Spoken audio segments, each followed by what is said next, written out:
de ordenamiento vimos un poco la discusión básica del ordenamiento, sobre todo en cuanto a las complejidades algorítmicas, a los tiempos de ejecución, dónde esperamos que nuestros algoritmos estén. Y después estuvimos mencionando, bueno, el tema de la estabilidad, que después cuando veamos los diferentes métodos vamos viendo cuáles son estables y cuáles no. Acá está la definición de estabilidad. Después la función de comparación, que normalmente uno esperaría con el operator menor, pero bueno, si el operator menor no está cargado, entonces nuestras funciones van a tener un argumento, va a ser programación funcional, ¿se acuerdan del tema de la programación funcional? En la cual le vamos a pasar una función de comparación. Una función de comparación es la función que toma dos objetos de la clase, contenida en el contenedor, en el vector, y me retorna un booleano que me dice si el primero es estrictamente menor que el segundo. Acuérdense siempre que en realidad uno tiene 5 operadores de comparación con los simbolitos, con menor y mayor, o sea, menor, menor igual, mayor, mayor igual, y después igual y distinto, ¿no es cierto? Los cuatro, o sea, 4 que son con menor, o sea, menor, menor igual, mayor, mayor igual, y después igual y después distinto. En realidad, con definir cualquiera de los 4 primeros, de los que tienen menor, menor igual, mayor, mayor igual, ¿se acuerdan? Habíamos dicho que con eso ya basta, porque con eso ya te podés construir todos los otros. Acá está la tablita, esta sería la tablita de equivalencia, ¿no? Entre todos expresados en términos de com, que com sería el estrictamente menor. O sea que normalmente todas estas funciones, lo único que a uno se le pasa es una función que dice que implementa el operator menor para esa clase. Contamos un poquito del operador nave espacial. Yo acá agregué unas transparencias más que ya están encargadas en la página. Ya es curiosidad, no es tan relevante, mírenlo si quieren. Acá lo vamos a saltear, ¿no? Y entonces ya vamos a pasar directamente a empezar a ver los métodos de ordenamiento. Primero, ¿se acuerdan que habíamos dicho que los métodos de ordenamiento, primero estaban teníamos esta complejidad algorítmica, esta estimación, esta primera discusión de la complejidad algorítmica. Ya habíamos visto orden n cuadrado, el método de la burbuja, que es orden n cuadrado, cuando vimos tiempo de ejecución. O sea que ya sabemos que hay métodos muy simples que son orden de n cuadrado, o sea que esos son, diríamos, ojalá esperemos que vamos, o sea, mejor dicho, vamos a ver algoritmos que son mucho más rápidos que eso, ¿no? O sea, orden n cuadrado sería un método, le vamos a llamar lentos.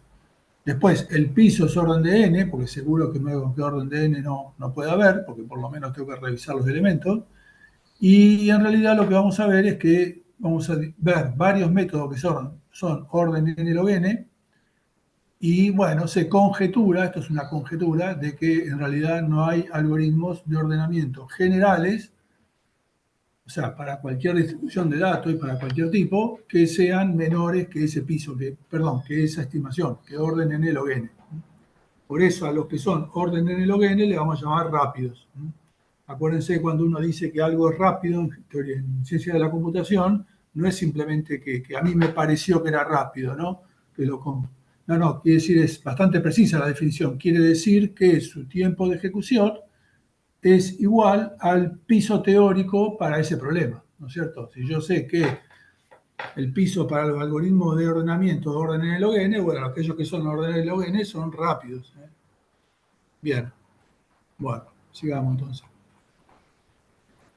Entonces empezamos a ver los métodos de ordenamiento lento, que son aquellos que son orden n cuadrado. Y son muy simples. Uno es el método de la burbuja, que ya vimos, ¿no? En el método de la burbuja tengo en todo momento, voy avanzando el último elemento y lo voy avanzando, intercambiándolo con el anterior, hasta llegar hasta llegar hasta la primera posición, y después recursivamente se lo aplico desde la segunda posición hacia atrás y así siguiendo.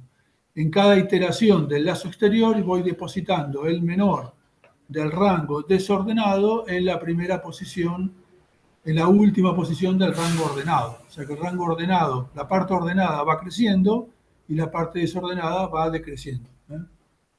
Si en cada, suponete que en un momento tengo la parte ordenada, que es esta verde que está acá, tomo la parte ordenada, el último pasa a ser inicialmente la burbuja, esa burbuja se va intercambiando con el anterior si es menor, hasta depositar el menor de todo ese rango en la primera posición del vector no ordenado, o sea, la última, perdón, no ordenado, la última del ordenado. Bien. Bueno, acá hay un ejemplito. Yo esto se los dejo porque en realidad ya lo vimos, ¿no es cierto? Y la programación de esto es muy simple, ¿no? Bueno, por empezar, unos detallecitos. Cuando vamos a implementar esto ya en C++, y para verlo tal cual como está en la STL, la interfaz que vamos a dar es, diría, casi idéntica a la de la STL. En realidad, las funciones de ordenamiento no reciben un vector, sino que reciben un rango en un vector, o sea, dos iteradores, ¿no? Que le vamos a llamar first y last. Y es un rango cerrado abierto, o sea, desde first hasta last, incluyendo a first, pero sin incluir a last, ¿no? Fíjense que eso es muy útil porque después, cuando, por ejemplo, cuando queremos ordenar todo el vector, le pasamos desde began hasta end. Si el rango fuera cerrado, cerrado, estaría incluyendo a end, pero end no es de referenciable, así que estaría mal, digamos, ¿no? Entonces, acuérdense que toda esta historia de los rangos cerrados abiertos, al principio uno parece que tanto medio es una complicación, pero en realidad cuando uno se acostumbra a cerrarlo, tiene su utilidad, ¿eh? No lo inventamos nosotros, ¿eh? Es algo muy útil. Bien. Entonces, las rutinas reciben un rango de elementos a ordenar, ¿eh? First, last. Normalmente los algoritmos que vamos a ver son in place. Cuando no sean in place lo vamos a discutir. Acuérdense que in place quiere decir que lo hago, para decirlo rápidamente, en el mismo vector, sin requerir de un vector adicional. Mejor dicho, para ser concreto, sin requerir de memoria adicional que sea más que orden de uno, o sea, que no sea constante, que crece con el tamaño del vector. Nosotros siempre lo vamos a hacer ahí in place. Las funciones que vamos a describir, para cada algoritmo vamos a implementar dos versiones, dos sabores, una con función de comparación y otra sin función de comparación. Cuando no le pasamos función de comparación, en realidad lo que va a pasar es que tiene la clase del contenedor la clase de los elementos que están contenidos en el vector esa clase tiene que tener sobrecargado el operador menor, el operator menor.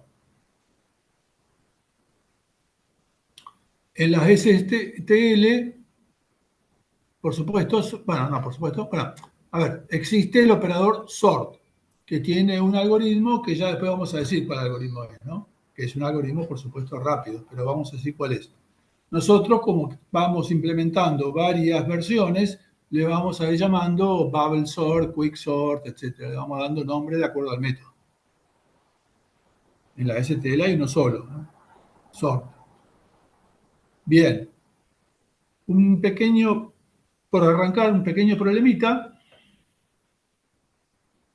es que como las funciones no reciben el vector, sino que lo que reciben es un rango, first y last, como dijimos acá, bueno, pero si yo no recibo el vector, ¿cómo hago para acceder al elemento jésimo del vector? Mejor dicho, de ese rango, ¿no? Porque me dicen, como es un rango, yo tengo que ordenar ese rango. O sea, podría ser que reciba un vector con 1.000.000 de elementos y de ese millón me definen un pedacito, desde el elemento 500.000 al 550.000, un pedacito para ordenar, ¿no? Pero entonces, claro, ¿cómo hago para acceder al elemento jésimo dentro de ese rango? Bien, bueno, la idea es de que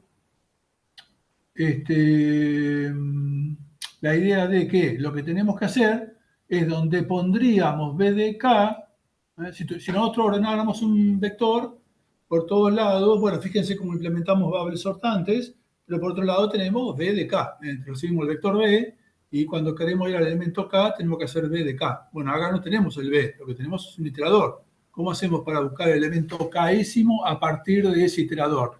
Bueno, es fácil, ¿no? Como es un iterador first es el iterador al primer elemento, first sería el B de 0, digamos, Bueno, para ir al elemento késimo a partir de ese first, lo que tenemos que hacer es sumarle k y dereferenciarlo. Fíjense que acá todo esto parece simple, pero hay una cierta magia acá, ¿no? Por empezar, los iteradores sobre contenedores de acceso aleatorio como el vector tienen lo que se llama, satisfacen la aritmética de punteros. Quiere decir que dado es porque se comportan como los punteros. A mí si me dan un puntero, yo le puedo sumar un entero y eso me da un puntero al elemento jésimo a partir del puntero, del elemento apuntado por el puntero. Bueno, acá si bien estos no son punteros, se comportan como punteros. Entonces tienen sobrecargada los operadores aritméticos. Yo puedo hacer el iterador más un entero. Eso quiere decir el elemento, eso me da el iterador correspondiente al elemento késimo a partir de first. Entonces lo que hago es sumarle k y de referenciar. Bien. Vamos a ver después. Bien, ¿no? Entonces, el típica. Y las funciones. Entonces, nuestras funciones, bueno, por empezar, van a estar templatizadas, quiere decir que es una función que ordena un rango en un vector cuyo tipo es un comodín, es un argumento, ¿no es cierto? Es un argumento del template. Acá le llamamos T. Bueno, por todos lados ustedes van a ver muchas veces que ordenamos vectores de enteros, pero en realidad podría ser vector de cualquier vector de elementos de una clase, cualquier clase, mientras o bien le pasemos la función de comparación o bien tenga sobrecargado el operator menor, el operador menor. Bien. Entonces vamos a tener dos sabores de sort. Vamos a tener primero el sort en el cual le pasamos la función de comparación para esa clase, para T, y después que es un wrapper en realidad, que es el sort sin función de comparación, fíjense que solamente le paso el rango, pero entonces internamente va a usar el operator menor. Para eso lo que hago es llamar a sort, al otro sort, al otro sabor de sort, al que tiene función de comparación, con como función de comparación una cosa que se llama, un template que se llama lesdt, que lo que hace es, me retorna, digamos, me define una función de comparación basado en el operator menor de la clase. Bueno, esto ustedes mírenlo, piénsenlo un poco, no le vamos a pedir que escriban esto, ustedes tómenlo como palabras mágicas, ¿no? Cuando ustedes quieren definir una operación de ordenamiento, copian esto y reemplazan sort por el nombre apropiado, etc. Bien, entonces acá está, ¿no? Por ejemplo, es el template less, sería algo así como esto, sería una función que lo que hace es bool less de t, x, t, y, está templatizado, y lo que hace es retorna x menor que y. O sea que si yo en mi clase tengo sobrecargado el operator menor, bueno, esta función me permite adaptar eso a una función de comparación. Entonces, si tengo, por ejemplo, para un vector de int, tengo un vector de int b, puedo, como los enteros tienen sobrecargado el operator menor, puedo hacer sort de un rango, sin pasarle función de comparación. Si yo ahora quiero ordenar el vector de enteros por otra forma de compararlos, bueno, una sería definirse una clase y sobrecargar el operator menor para esa clase, sería un overkill, sería demasiado trabajo, no tiene sentido. Acá lo que hacemos justamente es poder pasarle una función de comparación. A esa función de comparación la llamamos lessUps, ¿eh? Es un predicado binario, acuérdense, predicado es algo que retorna un booleano y me dice algo de uno o más objetos. En este caso es un predicado binario que toma dos objetos, x, y me dice si x es menor que y, en el sentido en el que yo quiera ordenarlo. Si yo quiero ordenar por valor absoluto, entonces lo que digo es el lessUps, es una función, un predicado binario que me compara x e y por el valor absoluto. Abs de x menor que abs de y. Abs es una función que es valor absoluto para enteros que está definido en los header estándar de C++.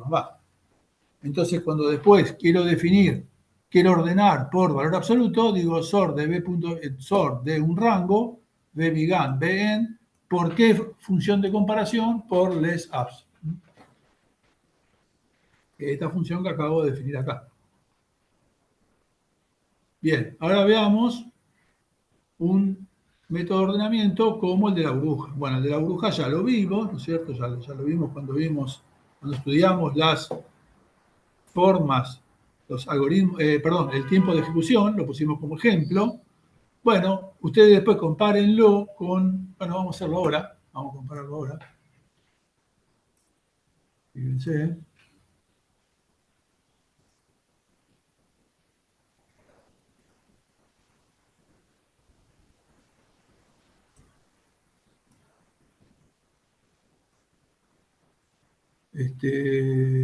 Acá tenemos el método de ordenamiento. A la izquierda tenemos el método, vamos a poner al revés.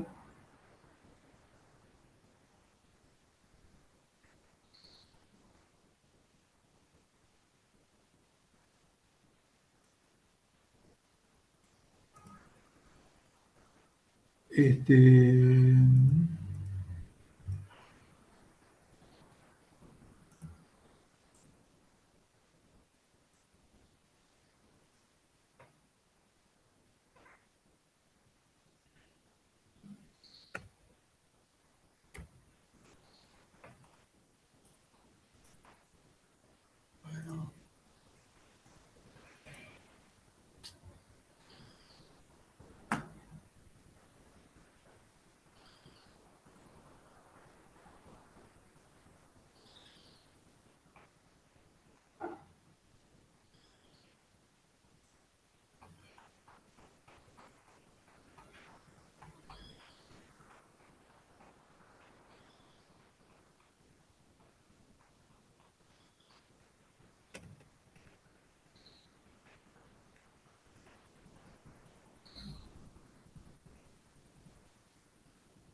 ah, ¿eh? Fíjense, acá teníamos. ah,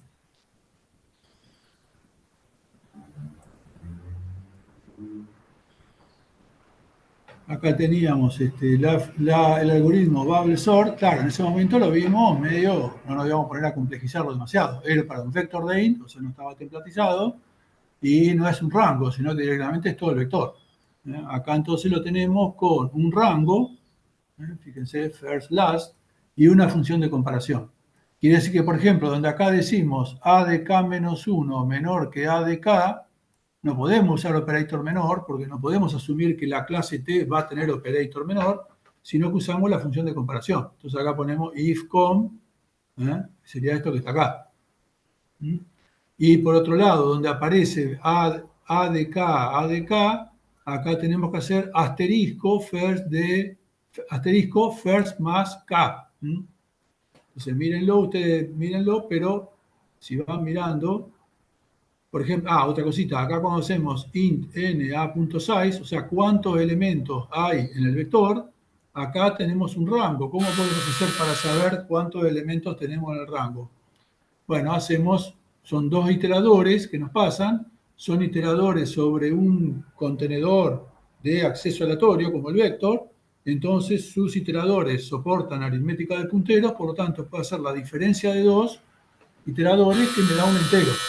Denme un segundo, me están llamando.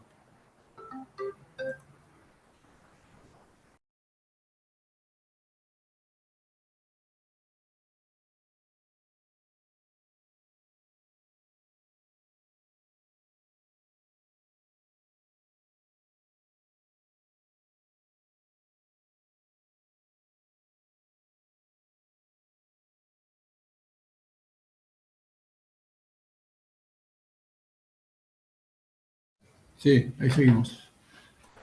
Entonces, ¿qué estaba diciendo? Bueno, acá tiene la versión original y la versión ya con rango, templatizada y con función de comparación.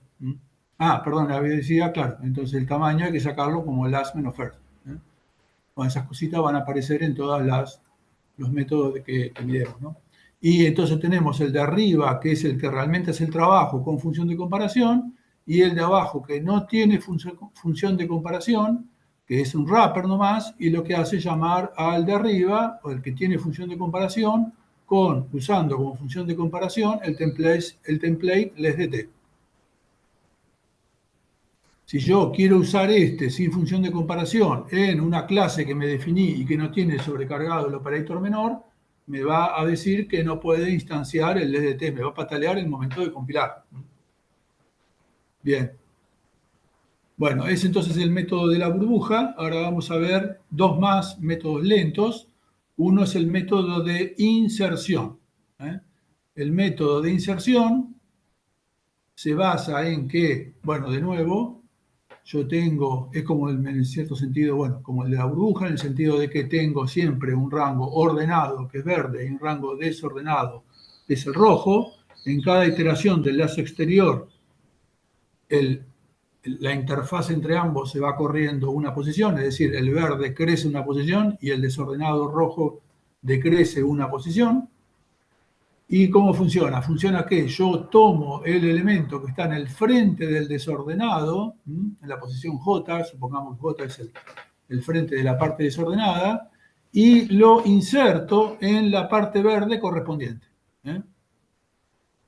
Para eso, claro, tengo que desplazar, por ejemplo, si el magenta, que es el frente de la parte desordenada, tiene que ir a parar acá, claro, lo tengo que mover a esta posición, y todo este bloquecito verde se tiene que correr en una posición para atrás, ¿no?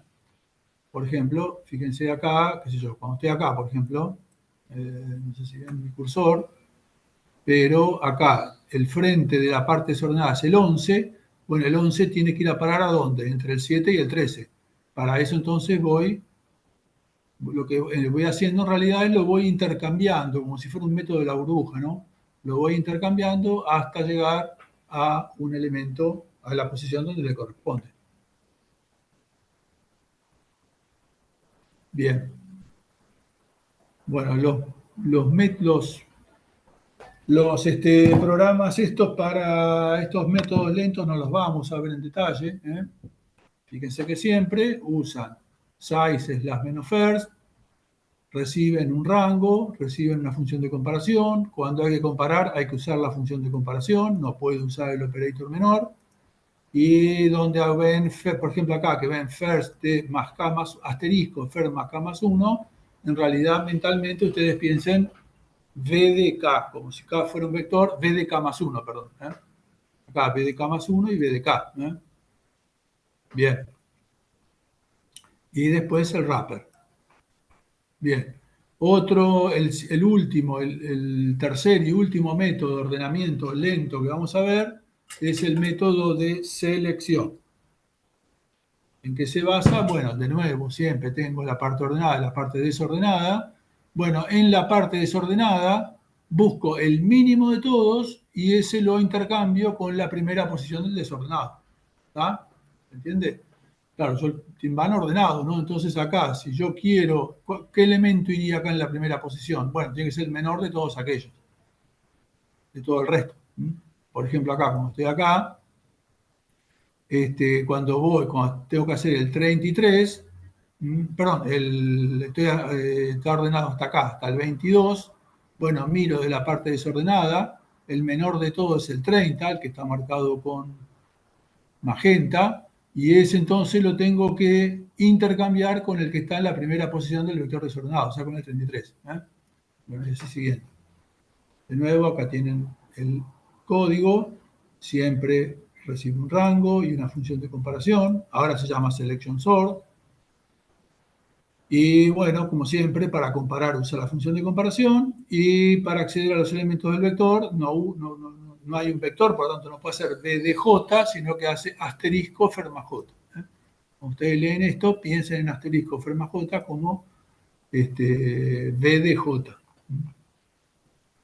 Bien, tenemos entonces el sabor con función de comparación y el sabor sin función de comparación, que es un wrapper que le pasa al que tiene función de comparación el macro, perdón, no macro, el template LSDT. Bien, ahora discutamos la los tiempos de ejecución de todo esto, ¿no? Bueno, todos involucran un doble lazo. Bueno, piensen en el código y todos tienen un doble lazo. Bueno, no hace falta demasiado, digamos, pensarlo para darse cuenta que es orden de n cuadrado, como hicimos para el método de la burbuja, ¿no? Y casi todos son orden n cuadrado, bueno, tanto en el caso mejor, promedio y peor.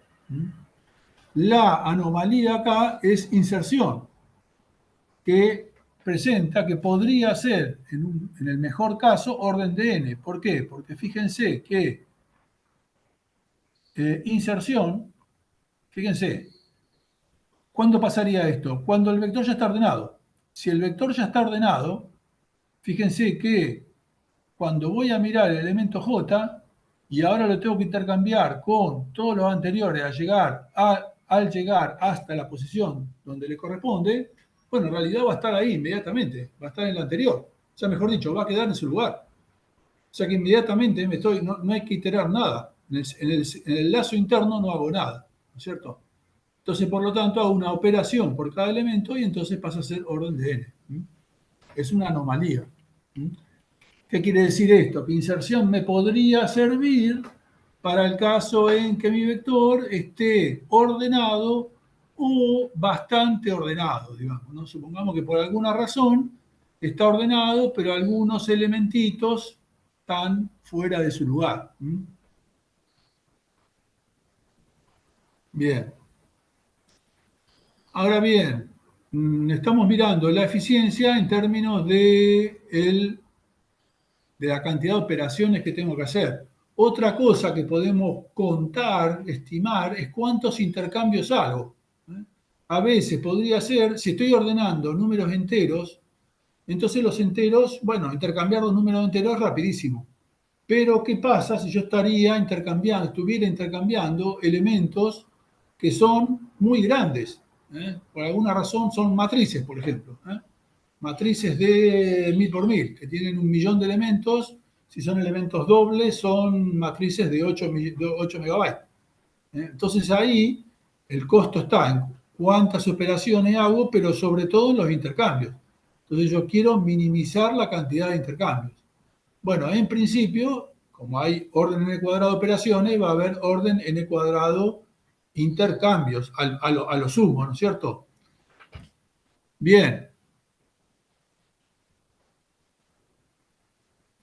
Por supuesto, el mejor caso es cuando el vector ya está ordenado. Por ejemplo, pensemos en el método de la burbuja, en el cual el elemento se va intercambiando con el anterior si es menor. Bueno, si el vector está ordenado, nunca voy a hacer ningún intercambio. O sea que voy a hacer 0 intercambios, ¿no?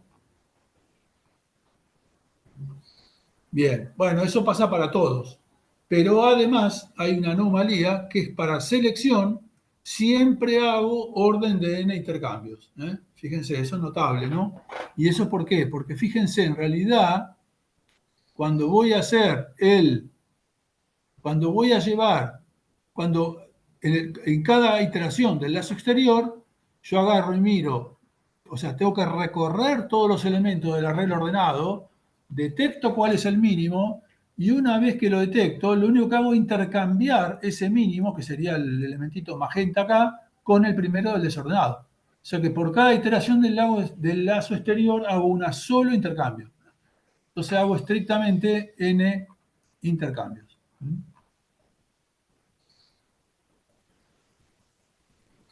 Bien. O sea que las anomalías, fíjense, es acá, que la inserción es orden de n y que selección es el número de intercambios es siempre orden de n. Bien, lo de los intercambios es medio relativo. ¿Por qué? Porque en realidad cualquier algoritmo de ordenamiento puede convertirse en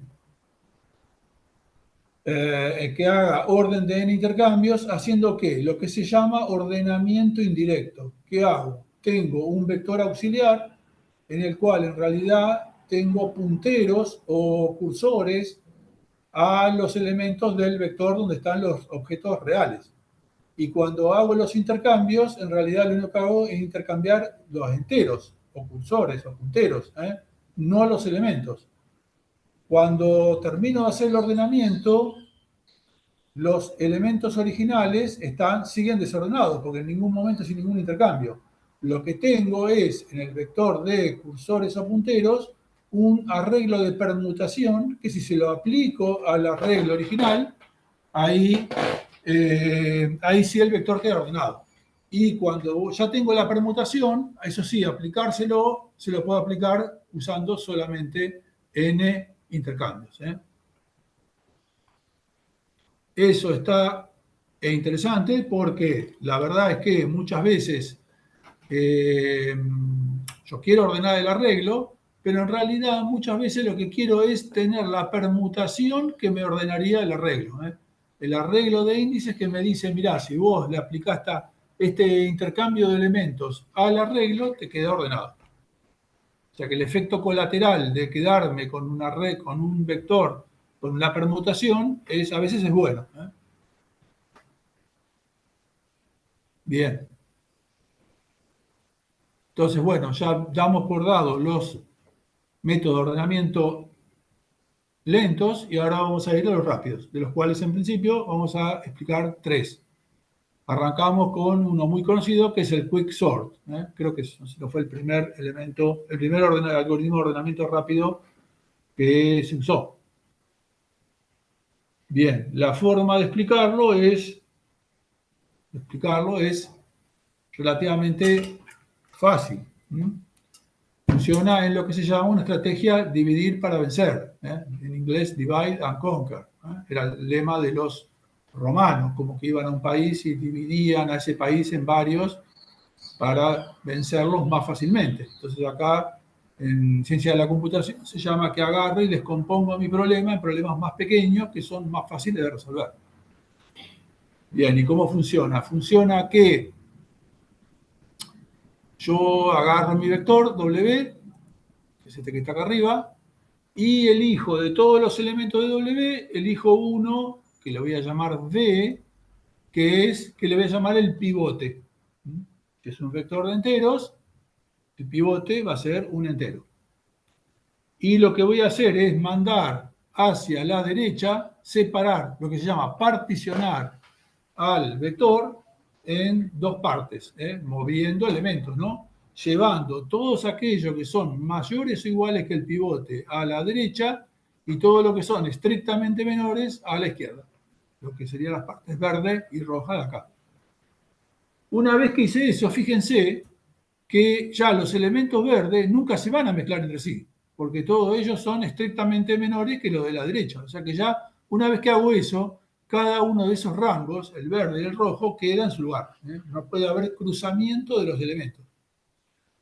Bueno, ¿qué hago? Llamo recursivamente el quicksort a cada uno de ellos, a cada uno de esos rangos.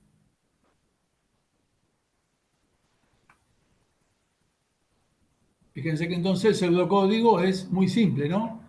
Tengo un quicksort que toma un arreglo W, si bien acá dijimos que íbamos a usar un rango, iterador, etcétera. Acá para mayor simplicidad hacemos que quicksort se le aplica a un vector W y a un rango J1, J2. J1, J2 es el rango dentro de ese vector que tengo que ordenar.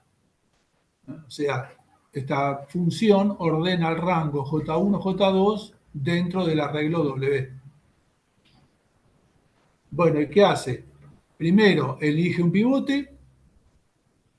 Una vez que elegí el pivote, particiona el arreglo W, mejor dicho, el rango J1, J2 del arreglo W con respecto al pivote B. Este particiona, se asume que me devuelve la posición la posición que separa la posición del primer elemento del rango mayor, o sea, el primer elemento acá, como está acá, ¿ves? El L está apuntando al primer elementito de la parte roja, o sea, el que separa a los dos del lado del rojo. Bien, una vez que tengo ese L, Entonces tengo el rango J1, J2 dividido en dos partes, J1L y LJ2. Fíjense que acá nos ayuda también el tema de los rangos cerrado-abierto, ¿no? Pues si no tendría que decir, si fueran cerrado-cerrado, tendría que decir J1 a J a L-1, L a J2, ¿no? Pero acá se hace más simple, digamos, queda J1L y LJ2. Entonces lo que tengo que hacer es aplicar recursivamente el quicksort a cada uno de esos dos. Bien, nos falta explicar cómo se hace este particiona, ¿no? Pero lo que es interesante es que podemos llegar, bueno, no, espera, vamos a ver vamos a ver una cosita. Fíjense, vamos a tener una formulita inicial para ver cuánto cuesta esto, cuál es el tiempo de ejecución de quicksort. Y fíjense, el tiempo de ejecución es, primero, bueno, elegir el pivote, vamos a asumir que elegir el pivote es orden de 1, y después quedaría el particionamiento, que es particionar un rango de tamaño n acá es el rango del tamaño recibido, o sea, J2 menos J1, entonces el tiempo de partición del arreglo más el tiempo recursivamente, ¿no? Porque fíjense, este es el tiempo de quicksort, más el tiempo de quicksort de los dos subrangos que me quedaron, que le vamos a llamar de longitud N1, N2. Bien, después vamos en base a esta expresión, vamos a encontrar el tiempo de ejecución de quicksort y vamos a demostrar que es rápido, ¿no? Veamos un ejemplito. Tengo el arreglo, el arreglo W que está acá, y vamos a elegir un pivote. Hay varias formas de elegir un pivote. Nosotros vamos a tomar como regla el mayor de los dos primeros que son desiguales, ¿no? O sea, empieza a recorrer los elementos y cuando encuentro dos desiguales, por ejemplo acá 3 y 1, me quedo con el mayor de ambos, o sea 3. Entonces el pivote va a ser 3. Entonces ahora mando todos los que son mayores o iguales que 3 para la derecha, parte roja, y los que son estrictamente menores que B, que 3, para la izquierda, verde. Y ahora aplico recursivamente a cada uno de ellos, ¿no? Por ejemplo, si me voy a la parte roja, bueno, elijo el pivote. ¿El pivote cuál es? De los dos primeros distintos, que son 4 y 5, el mayor. O sea que el pivote va a ser 5. Ahora, con el pivote 5, particiono. O sea, mando todos los que son mayores o iguales que 5 a la derecha, los que son estrictamente menores que 5 a la izquierda, parte verde. Bueno, y así van viendo ustedes que en cada paso, cada vez esto se propaga recursivamente como una especie de árbol, llamémoslo, y donde en cada paso el tamaño del segmento que tengo que ir ordenando cada vez es más chico, ¿no? ¿Cuándo corta la recursión? Cuando llego a un rango en el cual no puedo, son todos iguales, o es uno solo o son todos iguales. Por ejemplo, acá tengo 1 y 1, ya no puedo elegir pivote, porque dijimos que el pivote era el mayor de los dos distintos. Y como no hay dos distintos, que son todos iguales, ya no puedo elegir pivote y ya no ordeno más. Bien. Bueno, y ahora, fíjense, lo que nos falta explicar cómo va a ser el particiona. Pero lo que vamos a decir es, ya podemos estimar el tiempo de ejecución del algoritmo. Para lo cual vamos a asumir que el tiempo de particionar el arreglo, particionar un arreglo con respecto a un elemento pivote, vamos a asumir que es orden de n. O sea, vamos a poner una constante por n. Bien, si logramos que el tiempo de particionamiento sea orden n y si sabemos elegir los pivotes de forma de que la partición entre ambos segmentos sea lo más equitativa posible, lo ideal sería que cuando elijo un pivote me quede la mitad de cada lado. Bueno, supongamos que no es estrictamente la mitad, pero es aproximadamente la mitad. Entonces vamos a poner que TDN, ¿se acuerdan que TDN era el tiempo de particionamiento más el tiempo de quicksort de longitud n era el tiempo de particionar el rango de n elementos más recursivamente el tiempo de quicksort de cada una de las dos mitades. Bueno, si cada una de las dos mitades son entre sí muy parecidas y podemos aproximar por n sobre 2, entonces me queda t de particionamiento de n, me queda c por n, porque lo asumí, y cada uno de los t de 1 y t de n2 son t de n sobre 2, t de la mitad, porque el particionamiento fue muy bueno, particionó por la mitad. Y como está dos veces, 2 t de n sobre 2. Entonces, en base a esa expresión, t de n igual a c por n más 2 t de n sobre 2, lo podemos ir aplicando recursivamente. Vamos a arrancar con, vamos a asumir que son una potencia de 2 y vamos a arrancar con un rango de tamaño 2, un rango de tamaño 4 y así siguiente. Fíjense, si llamamos que t de 1 es d, para un arreglo, un rango de tamaño 1, le llamamos a eso una constante t, entonces t de 2, o sea, tiempo de ordenar por quicksort un rango de longitud 2, es, yendo a la formulita de acá, 2c más 2t de 1, pero t de 1 es d, entonces me queda 2c más 2d. Ahora, t de 4 es 4c más 2t de 2. 4c más 2t de 2. Pero t de 2 es lo que estaba acá arriba. Si lo reemplazo y hago las cuentitas, me da 8c más 4d, que ya vamos a ver, lo podemos escribir así. Ya vamos a ver para qué. T de 8 es 8c más 2t de 4. Pero t de 4 lo tengo acá. Hago las cuentas y me da 24c más 8d. Y así siguiendo van saliendo estas cosas. Ahora, fíjense que fíjense que lo que multiplica a d es siempre el tamaño del arreglo. Mientras que lo que multiplica a c lo puedo ir poniendo así, fíjense. 8 lo puedo poner como 2 por 4, 24 como 3 por 8, 64 como 4 por 16. O sea que acá siempre tengo el tamaño n del conjunto. Y este numerito que está acá, 2, 3, 4, va creciendo de a 1. ¿Qué es? Y bueno, fíjense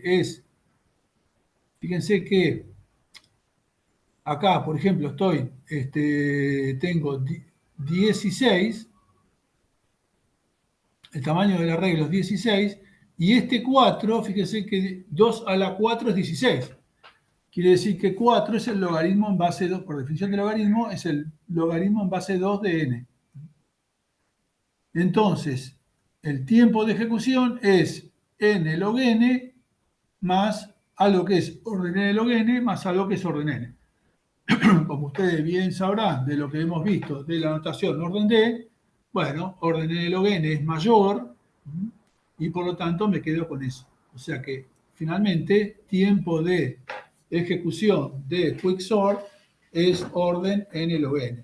Por supuesto, tenemos que todavía nos faltan dos cositas. Una, demostrar que podemos particionar un arreglo de longitud n en tiempo orden de n, y otra cosita es que tenemos que asegurarnos que el particionamiento sea bueno.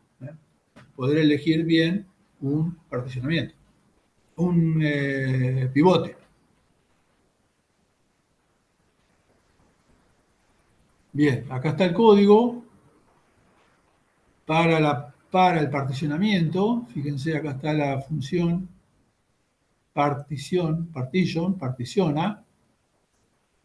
Ahora lo vamos a explicar. No vamos a entrar en el código, pero lo vamos a explicar. Y fíjense, acá está lo que dijimos, ¿no?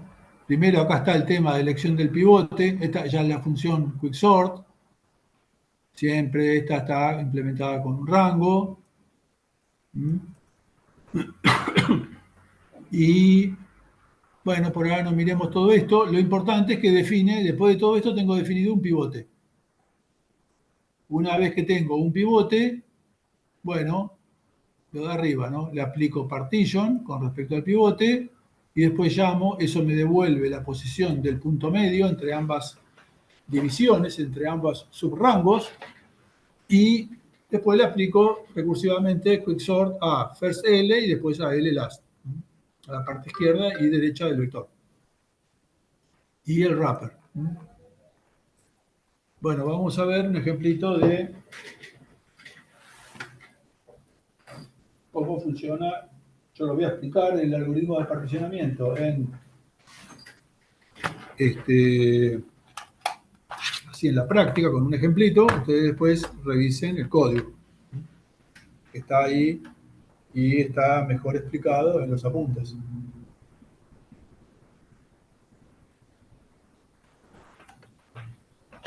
Denme un segundito que conecto la tableta gráfica y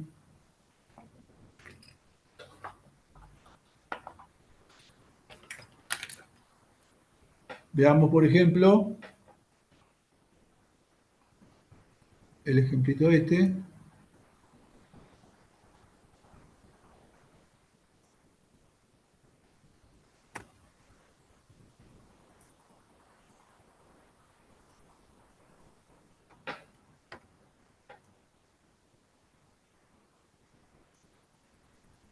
Y entonces habíamos dicho, entonces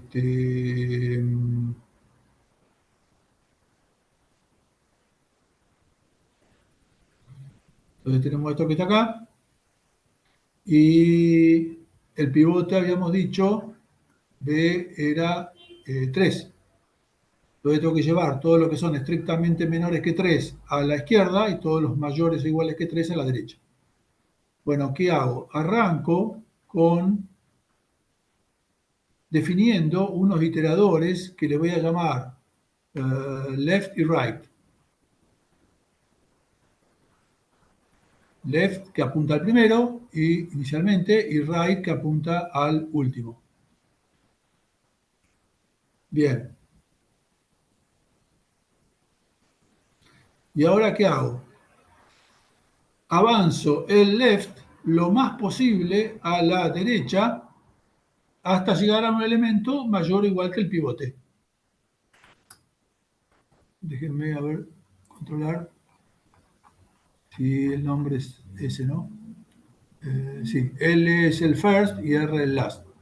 Y después R menos menos, el anterior, porque el last, acuérdense que es pasado el último, ¿no? Bien, left y right. Entonces ahora avanzo left lo más posible hasta llegar a un elemento mayor o igual que el pivote. Bueno, ahí ya me quedé plantado de entrada, porque 3 es el pivote, ¿no? O sea, que es mayor o igual que el pivote. O sea, que el left se queda acá. Y el right tiene que retroceder hasta llegar a un elemento estrictamente menor que el pivote. En este caso,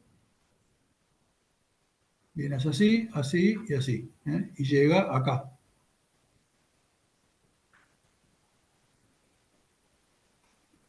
¿Estamos? Al 2. Una vez que está ahí, intercambio el 3 con el 2. O sea, tengo el L apuntando a 1 que es mayor que el pivote, mayor o igual que el pivote, y R apuntando a 1 estrictamente menor que el pivote. Bueno, ahí los intercambio. Entonces me quedaría 2, 2, 1, 4, 1, 5, 9, 3, 6, 5, 3. O sea, los intercambié, ¿no?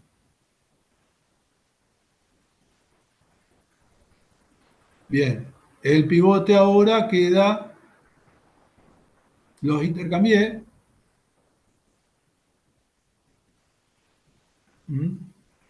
Los pivotes estaban, vamos a ponerlo acá y dijimos acá.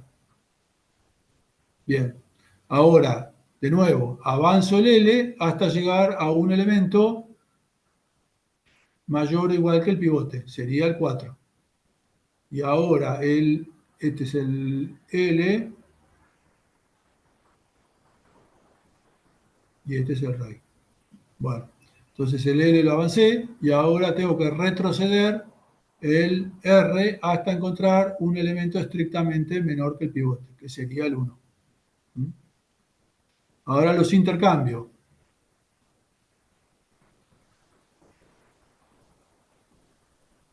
Y ahora avanzo de nuevo el L hasta llegar a un elemento estrictamente mayor que el pivote. Perdón, mayor o igual que el pivote, es el 4. Y el R lo retrocedo hasta encontrar uno menor. ¿Qué pasó ahí? Se intercambiaron los iteradores, R y L. Bueno, cuando se intercambian los iteradores ya está, se terminó. Ya hice la partición. Fíjense que acá tengo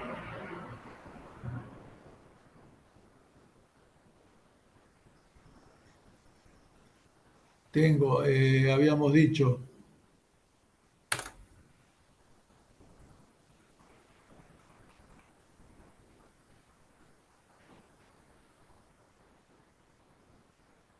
a la derecha los elementos menores que el pivote, perdón, los elementos menores que el pivote, y a la izquierda, en rojo, los estrictamente mayores que el pivote. Bien. Hay muchas formas de hacer el particionamiento, esta es una. Y bueno,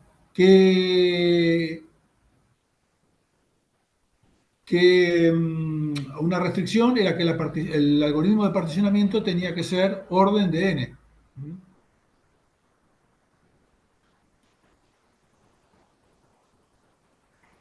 Partición de n tenía que ser orden de n.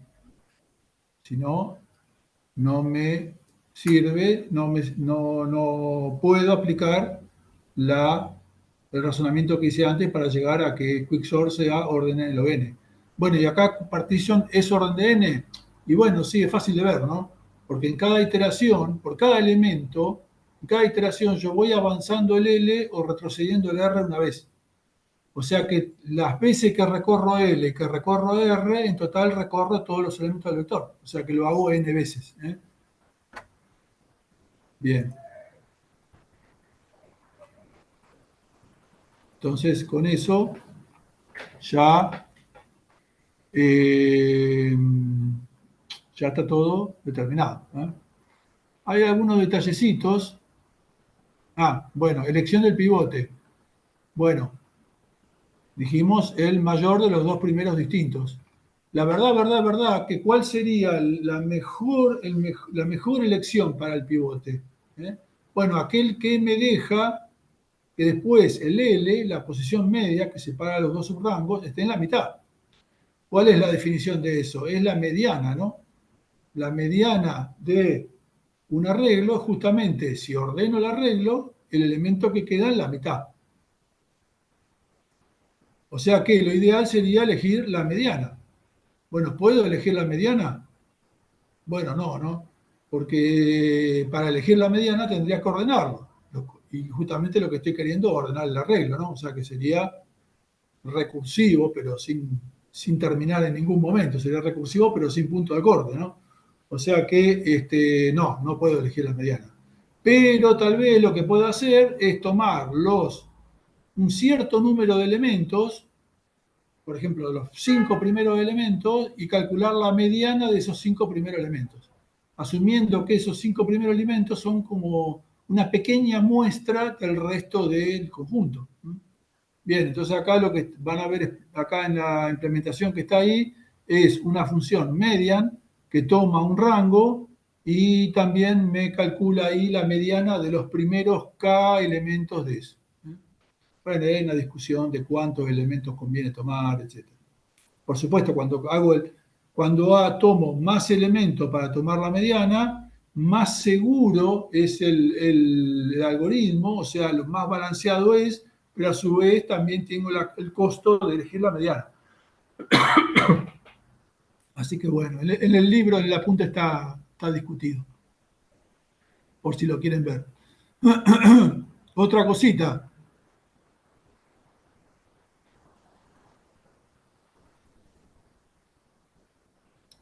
otra cosita.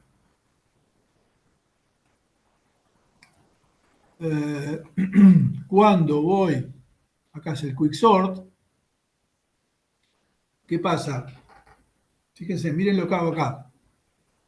Me fijo en el tamaño, size, y si ese tamaño es menor que un cierto valor, que acá puse 9, por decir algo, si es menor que eso, le aplico bubble sort. ¿No? Fíjense, qué raro, ¿no? Dentro de un algoritmo rápido, veo un algoritmo lento. Bueno, fíjense, la cosa es así. Si pienso en el tiempo de ejecución, en función de la longitud del vector, bueno, por empezar, fíjense, cuando yo describo, como arrancamos, ¿no? Con el quicksort, describo, digo, bueno, agarro el vector, lo particiono en dos y después cada uno de ellos lo ordeno con quicksort. Bueno, la verdad es que en realidad puedo ordenarlo con cualquier cosa, ¿no? Con cualquier algoritmo, no necesariamente quicksort. ¿Y qué pasa? Estos algoritmos recursivos son muy rápidos cuando el tamaño del arreglo es muy grande, pero para tamaños muy pequeños podría ser que un algoritmo que en realidad es lento para arreglos grandes puede ser que sea más conveniente. Entonces, lo que podría hacer es, a partir de cuando el tamaño se reduce y llega a un tamaño mínimo, menor que algo, con un cierto valor, umbral, que yo determine, me conviene, paso a, por ejemplo, BubbleSort. O sea, la explicación sería más o menos así. Yo tengo el algoritmo, tengo el BubbleSort, que es algo así, es cuadrático, y tengo el Quicksort, que es rápido, es n log n. O sea, bueno, tiene una pequeña curvatura hacia arriba, pero muy pequeña. Así, pongámosle. O sea que para n grande seguro me conviene usar Quicksort, ¿no? Esto sería Quicksort.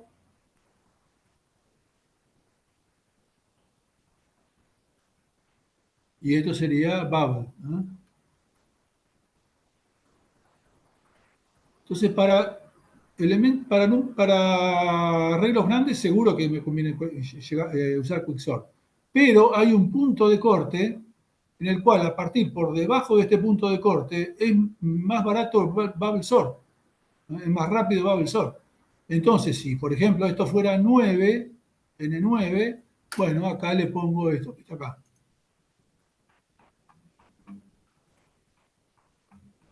Le pongo cuando el tamaño es menor que un cierto tamaño, por ejemplo 9, bueno, switcheo, cambio a BubbleSort. Por supuesto, este 9 hay que ajustarlo, elegirlo, por ejemplo, haciendo pruebas. Yo podría hacer pruebas, ¿eh? Y estadísticamente ver qué es lo que me conviene. Profe, Sí, eso depende del tipo de dato que se quiere ordenar, no es que hay un umbral fijo donde exactamente. cambia. También puede depender del tipo de datos, puede depender del compilador, puede depender de la máquina. Es un parámetro libre, qué sé yo. A veces podría ser, si yo esto es parte de una librería, podría ser que cuando compilo e instalo la librería haga una serie de tests para que me elija los mejores parámetros para esa máquina donde lo estoy instalando. Claro, Eso claro. muchas veces se hace, ¿eh? Bien. Son detallecitos, ¿eh? No es relevante, pero bueno, son truquitos que les menciono. Bien, ¿qué pasa? Esto se basa en que asumimos que la elección del pivote es tan buena que siempre la partición me lo divide por la mitad. ¿Qué pasaría si la división no es buena? ¿Cuál sería el peor caso? Que cuando voy a particionar me quede uno de los subrangos con tamaño 1 y el resto con n-1, ¿no? En ese caso, cuando miro la expresión esa recursiva que era t de n es la parte de particionamiento, que era c por n más la T recursiva de cada uno de los dos subrangos me quedaría así. T de n igual a C por n más T de 1 más T de n menos 1. Bien. O sea que entonces para 2, cuando la longitud del arreglo es 2, tengo 2C más T de 1 más T de 1. ¿Se acuerdan que a T de 1 le llamamos D? O sea que me queda más 2D. Para T de 3 tengo 3C más T de 1, que es D, más T de n menos 1, que es esto que está acá, 2C más 2D. Hago la cuenta y me queda esto, 5C más 3D. Bueno, y así ustedes vayanlo mirando, pero por ejemplo, para T de 5 les queda multiplicando a C el numerito 14, ¿eh? Que resulta que ustedes se puede demostrar que es n por n más 1 sobre 2. Por ejemplo, para menos 1. O sea que, por ejemplo, para 5 es 5 por 6, 30, dividido 2, 15, menos 1, 14. ¿Eh? Bueno, véanlo. Acá para 9 es 4 por 5, 20, dividido 2, 10, menos 1, 9. Bien. Y ahora ustedes pueden ver fácilmente que usando la notación orden D, todo esto, ¿qué es lo que manda acá todo esto? Bueno, esto es n, esto es constante, y esto es n cuadrado, bueno, es orden n cuadrado. Así que si la elección del pivote no es buena, lo que va a pasar es que el algoritmo va a comportarse como un algoritmo, va a degenerar en un algoritmo lento, orden n cuadrado.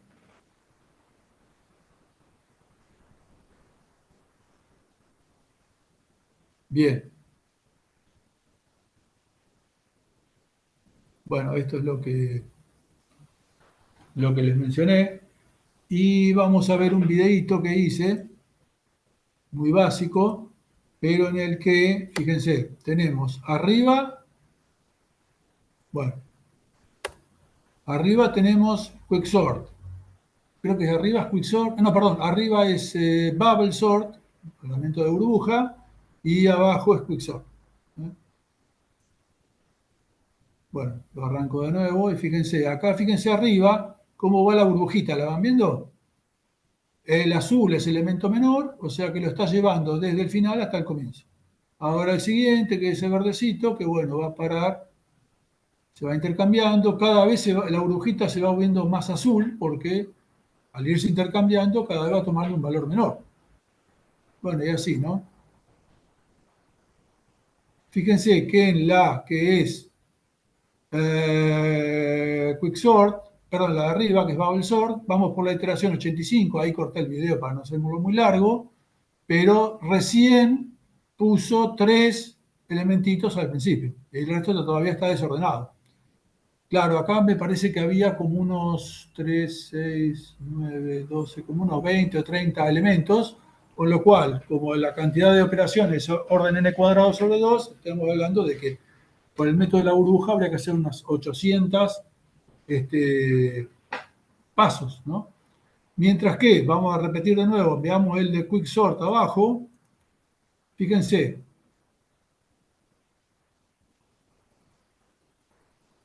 primero particionó la parte roja y ordenó todo eso. Y ahora está ordenando, primero hizo la parte verde, la parte inferior y después la parte superior. Y la aplicó recursivamente. Y en 34 pasos ya lo ordenó. Fíjense la diferencia, ¿no? Bien, después le voy a pasar un enlace. Hay unos videos de YouTube que muestran todos estos algoritmos de ordenamiento y unos cuantos más, y le ponen musiquita. Y entonces es muy gracioso escuchar la música como que se produce al ordenarlos. Y lo hacen con arreglos muy, muy grandes, ¿no? Bien, vamos a pasar al siguiente algoritmo de ordenamiento, que es el ordenamiento por montículos. Acá montículo se dice heap. Cuando ustedes ven una pila de tierra o algo así, en inglés se dice un heap. Un heap es un montículo. Bien, arranquemos diciendo lo siguiente. Supongamos que tuviéramos un cierto contenedor, todavía no como si fuera, supongamos, un conjunto, un contenedor, que nos permite implementar las siguientes funciones. Insertar un elemento, tomar el mínimo de ese contenedor, tomar el P igual a min de S, es una función que dado el conjunto me da un iterador al mínimo, ¿no? Bueno, referenciarlo para ver cuál es el mínimo y después borrar ese elemento, ¿eh? Esas 4 operaciones.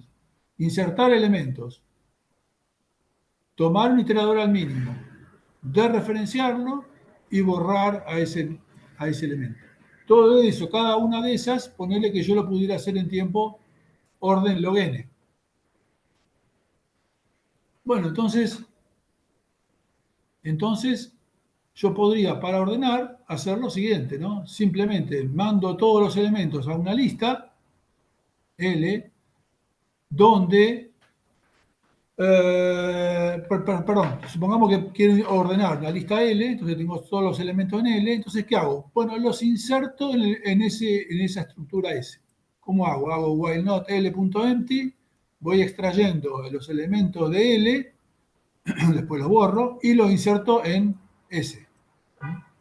Bueno, si la lista tenía n elementos, bueno, extraer n elementos de L y ponerlos en S.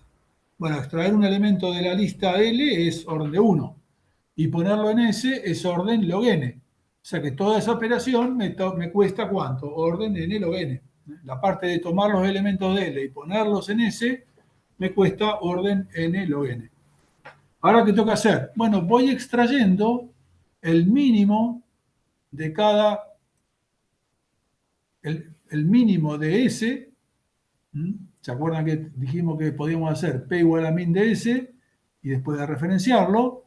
Y lo voy insertando en L, al final. Bueno, y lo voy borrando de S. Bueno, eso lo tengo que hacer n veces. Y si fíjense, cada una de estas operaciones es orden log n, como asumimos acá arriba, bueno, de nuevo, toda esta parte de acá abajo es orden n log n. O sea que básicamente lo que tengo que tener es un tipo de estructura que me permita en orden log n operaciones insertar un elemento y después en orden log n iteraciones, orden log n operaciones, extraer el mínimo, básicamente. Eso es lo que necesito. Bueno, por ejemplo, eso podría ser, ya conocemos, un árbol binario de búsqueda, asumiendo que se mantiene bien balanceado, ¿no? Pero bueno, la verdad es que se puede hacer con un árbol binario de búsqueda, pero la verdad es que se puede hacer, fíjense que si lo hago en el árbol binario de búsqueda no sería in place, porque necesitaría un árbol binario para extraer los elementos del contenedor lineal, vector o lista, meterlo en el árbol binario de búsqueda y después traerlo, ¿no? No sería in place. Bueno, la cuestión es que lo que vamos a ver ahora es que todo eso se puede implementar en el mismo arreglo, in place. Arranquemos definiendo lo que es un montículo. Un montículo es un árbol binario que satisface las siguientes condiciones. Para empezar, es parcialmente ordenado. ¿Qué quiere decir parcialmente ordenado? Que fíjense, como que está ordenado de arriba hacia abajo. El menor está en la raíz y así recursivamente.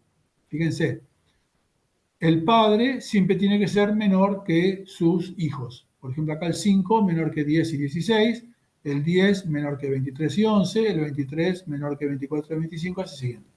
Ustedes miran, cada nodo interior, el valor que está en el nodo es menor que el de sus dos hijos.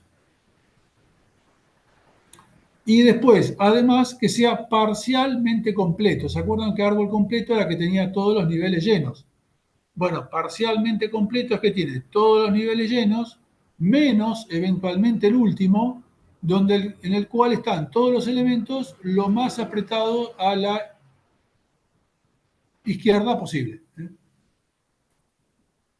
Entonces, fíjense, este sí es un montículo, estos dos de la derecha no son montículos. ¿Por qué? Porque fíjense, en este caso, en el del medio, fíjense que viola la propiedad de parcialmente ordenado en estos dos. Acá 13, o sea, 16 no es menor que 13. Y acá 23 no es menor que 22, ¿no? Siempre el que está en la raíz, siempre el padre tiene que ser menor que sus dos hijos. Y después, este que está acá es parcialmente ordenado, pero no es parcialmente completo. Fíjense que acá tengo un lambda, o sea, el último nivel es el nivel 3, el nivel 2 no está completamente lleno, tengo un lambda acá. Y en el nivel 3 no están todos los elementos lo más a la izquierda posible. Bien. Bueno, de parcialmente ordenado ya se imagina que está bueno, ¿no? Porque, ¿qué pasa? Si está parcialmente ordenado, el mínimo está siempre en la raíz. Porque el padre es menor que los hijos son menores que sus hijos. Así siguiendo, quiere decir que siempre el menor tiene que estar en la raíz. La condición de que sea parcialmente ordenado porque está siempre en la raíz. Y la condición de parcialmente completo, que es un poquitito media rara, es porque, fíjense, si es así, yo lo puedo meter los elementos, en vez de tenerlos en un árbol, los puedo tener en un vector. Los voy ordenando por nivel, fíjense, este árbol que está acá, lo voy ordenando siguiendo la flecha verde. 0, 10, 16, 23, 11, 32, 18, 24, 25, 12. Y los meto en un vector. Claro, pero si los meto en un vector, ustedes van a decir, bueno, pero entonces, ¿cómo haces para cuando recorres el árbol, para padre, hijo, etcétera? Bueno, se puede hacer matemáticamente, fíjense. Si miro la posición J, por ejemplo, 16, que es este que está acá, sus hijos están en las posiciones 5 y 6, que es 2J más 1 y 2J más 2. Para aquellos que hicieron el TPL anterior, ¿se acuerdan? En uno de los ejercicios, que era Create AB y List AB, usábamos esto. Entonces, hijo izquierdo, hijo derecho, son expresiones matemáticas en base a la posición, muy fáciles, y para el padre es J menos 1 sobre 2, división entera. Acá le pongo floor porque es una fórmula matemática, ¿no?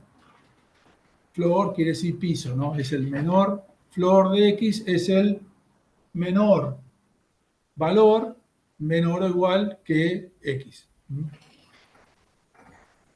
Perdón, mayor o igual que X. Bien. Bueno, entonces ahí vemos, bueno, teníamos estos requerimientos, tenemos que ver cómo insertar en tiempo log n, tomar el mínimo y borrarlo. Bueno, el mínimo está en la raíz, así que es orden de 1, pero tenemos que ver cómo borrarlo. Bueno, ahora por empezar vamos a ver cómo insertar. Fíjense, insertar en un montículo. Supongamos que tengo este montículo que está acá y me dicen insertar el 4, el elemento 4. Bueno, lo primero que hago es poner el nuevo elemento en la primera posición libre. ¿Cuál es la primera posición libre? Del último nivel parcialmente ocupado, el más a la izquierda posible, en este caso sería este, y si el último nivel está todo ocupado, crear un nuevo nivel y en la primera posición a la izquierda. En fin, la primera posición libre lo más a la izquierda posible. Bien, una vez que pongo el 4 acá, lo voy intercambiando con su padre hasta llegar a uno que sea menor o igual que el elemento. En este caso, 4, si voy por el camino, es menor que todos, o sea que termina en la raíz. 4 va a parar a la raíz y 5, 10 y 11 bajan todos por el camino, bajan una posición hacia abajo. El árbol queda como está acá a la derecha. Bien, ¿qué costo tiene esto? Y bueno, es una operación sobre el camino que va desde el nodo hasta la raíz. ¿Cuál es la longitud de ese camino? Bueno, si el árbol, ¿se acuerdan cómo hicimos con un árbol binario de búsqueda? Si el árbol está bien balanceado, es orden log n. Pero acá, a diferencia del árbol binario de búsqueda, este está siempre balanceado, porque vive en el vector. Acá por definición está balanceado. Así que acá está garantizado que es costo orden log n.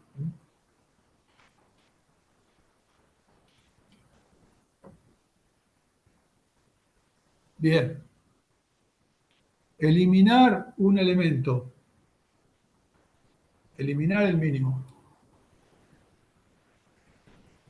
¿Se recuerdan? O sea, una de las operaciones era tomar el mínimo y después eliminarlo. El mínimo está en la raíz, así que es fácil verlo, digamos. Pero si yo ahora lo quiero sacar, ¿cómo hago? Bueno, fíjense, supongamos que tengo esta situación. Bueno, tengo que sacar el 4. Bueno, el 4 lo saco, lo pongo, no sé, donde corresponda, y lo primero que hago es rellenar ese agujerito con el último elemento del vector, o sea, con el elemento que está en el último nivel, lo más a la derecha posible, en este caso el 11, ¿no? O sea, que saco el 4 y el 11 va rápido a rellenar ese agujerito ahí. Y me queda como está acá, en el medio acá. Bueno, ahora tengo que hacer una operación que se llama regip.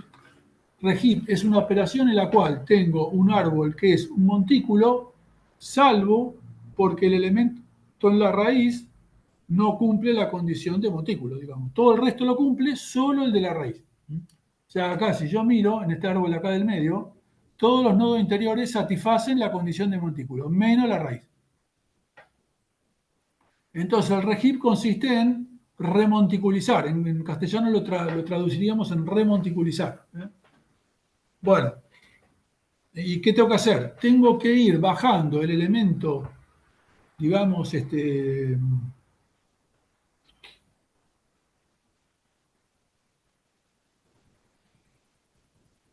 elemento rebelde, el que viola, el que está en la raíz, tengo que ir cambiando, intercambiando el elemento rebelde con el menor de sus hijos. Entonces, fíjense, acá 11 lo tengo, o sea, perdón, si es menor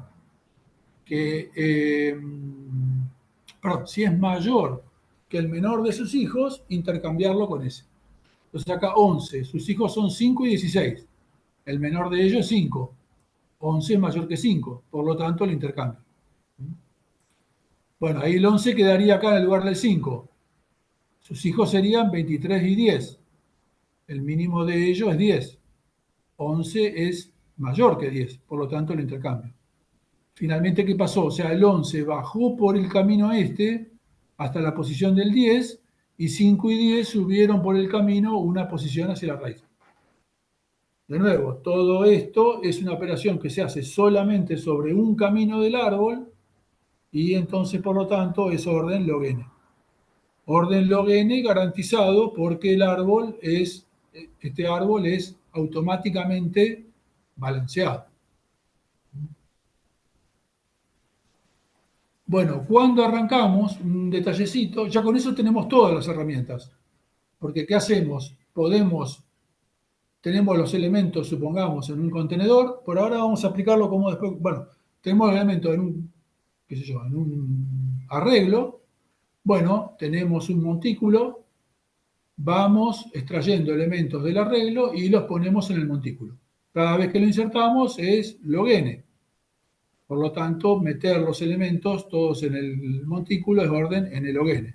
Y ahora después ya sabemos extraerlos y cada operación es orden log n también, así que me queda orden n log n. Bien, o sea que ya tenemos todo. Pero todavía se puede hacer un poquito más eficiente, que es lo siguiente. En vez de tomar los elementos así como venían en un arreglo aparte e ir insertándolos en el montículo, lo que hacemos es aplicar la operación que se llama make heap. No confundir, hay reheap, que es remonticulizar, y make heap, que es hacer montículo. Todo esto no es que yo sea maldito y lo invente yo, todo esto existe y es así. De hecho, en las STL uno puede tener un montículo en un vector y existen las operaciones, en el Hydra algoritmo existen los algoritmos Reheap, makeheap, etc. Bien, ¿en qué consiste el makeheap? Consiste en que arranco con un arreglo completamente desordenado como este y el makeheap me lo deja monticulizado. Es como el reheap, pero reheap sobre todo el montículo.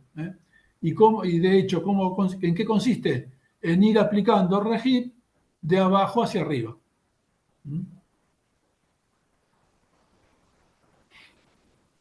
O sea, primero le aplico reheap a todos los elementos del último nivel, después al anteúltimo nivel y así hacia arriba.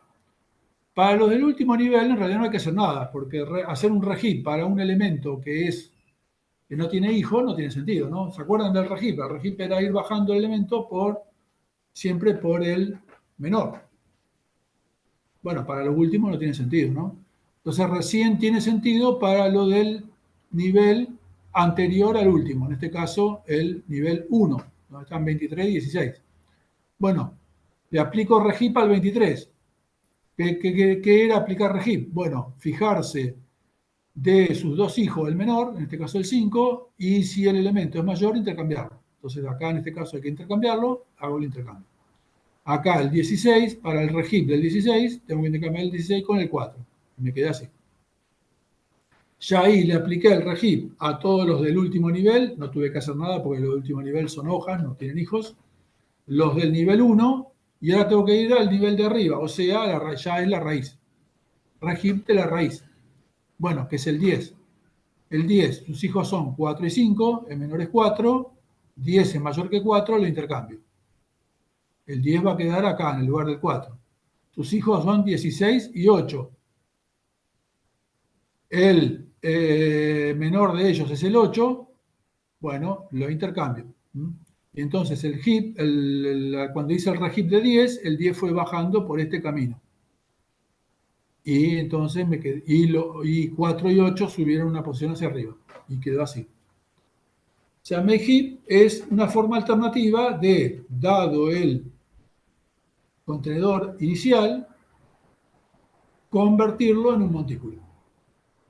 Lo parecería como una versión alternativa que no tiene, diríamos, mucha ganancia, pero sí tiene ganancia. Una es que es in place. Lo hago, está claramente cómo hacerlo in place.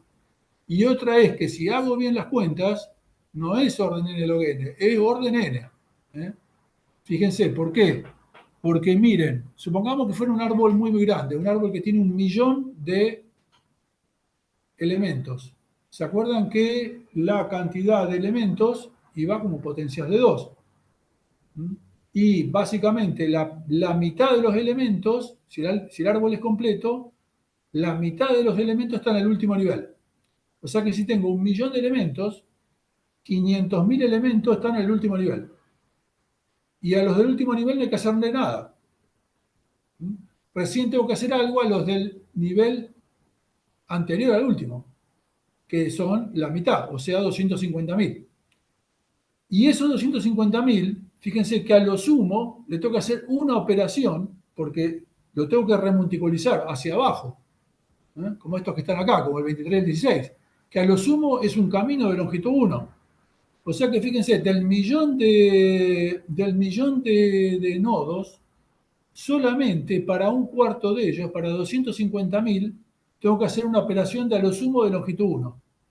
Ya después, al nivel de arriba, son 125.000 y tengo que hacer longitud 2, ¿no? O sea que fíjense, ahí tengo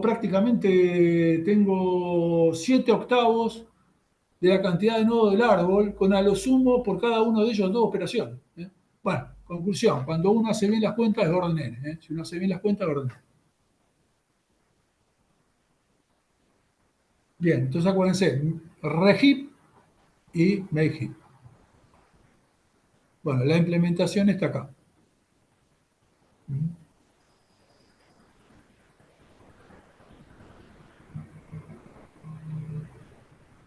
Bien. Vamos a ver un poquitito. Por empezar, tenemos dos funciones auxiliares, una que es reheap y otra que es makeheap. Y después la función de ordenamiento que es heapsort, que como siempre toma un rango y una función de comparación, y el wrapper que no tiene función de comparación, por lo tanto le pasa al SDT. Bueno, vamos por parte, vamos a ver regip. Entonces acuérdense, regip tengo un arreglo en el cual los elementos, un arreglo que acuérdense, en realidad acá es un rango, no es un arreglo, donde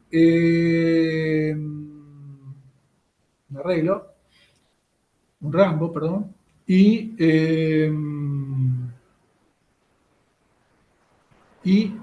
satisface todos los elementos de ese rango, satisfacen la condición de montículo, salvo a lo sumo el primero.